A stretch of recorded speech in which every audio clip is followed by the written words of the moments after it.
இங்க இந்த குட்டி பையன் அவங்க அம்மா கூட வீட்டு வேலைக்காக வந்திருக்கான். அவங்க அம்மா வேலை செஞ்சுட்டு இருக்கும்போது வெளிய விளையாடிக்கிட்டு இருக்கான். அங்க இருக்கிற ஆள் என்ன பண்றான்னா, உள்ள போய் கதவு சாத்திட்டு அவங்க அம்மாவ கற்பழிச்சிடுறான். இவன் காப்பாத்துறதுக்காக அவங்க அப்பாவ கூப்பிட போறான். அவங்க அப்பாவும் ஃபுல் சரக்குல போதையில மயக்கமாயி கீழ கிடக்குறாரு. அவங்க தங்கச்சி மட்டும் தான் வீட்டுக்குள்ள இருக்கா.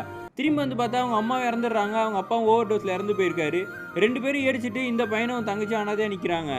இந்த 2 பசங்களும் அவங்க சித்தப்பா தான் வீட்டுக்கு கூட்டு போறாரு. ஆனா சித்திக்கோ இவங்க 2 பேரையும் சுத்தமா பிடிக்கவே இல்ல. எந்நேரமே இவங்கள போட்டு டார்ச்சர் பண்ணிக்கிட்டே இருக்காங்க. கடைக்கு போய் வேலை செய்யுன்னு சொல்லிட்டு.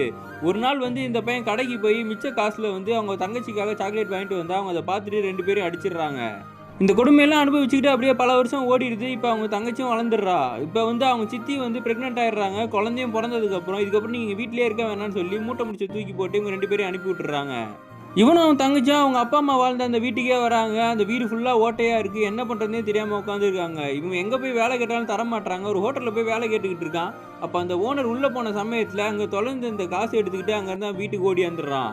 பசியில இருந்த அவன் தங்கச்சிக்கு இவன் சாப்பாடும் வாங்கி கொடுத்துட்றான். ஆனா அந்த ஹோட்டல் ஓனரோ போலீஸை கூட்டு வந்து இந்த பையனை காமிச்ச உடனே அரெஸ்ட் பண்ணி கூட்டு போறாங்க. இப்ப அந்த பொண்ணு தான் பாவம் தனியா அனாதையா நின்றுகிட்டு இருக்கா. வீட்டுல பெரியவங்க இல்லாம சொந்தக்காரங்களும் பாத்துக்காம இருந்தா பிள்ளைங்களோட எதிர்காலம் இந்த மாதிரி தான் ஆகும்.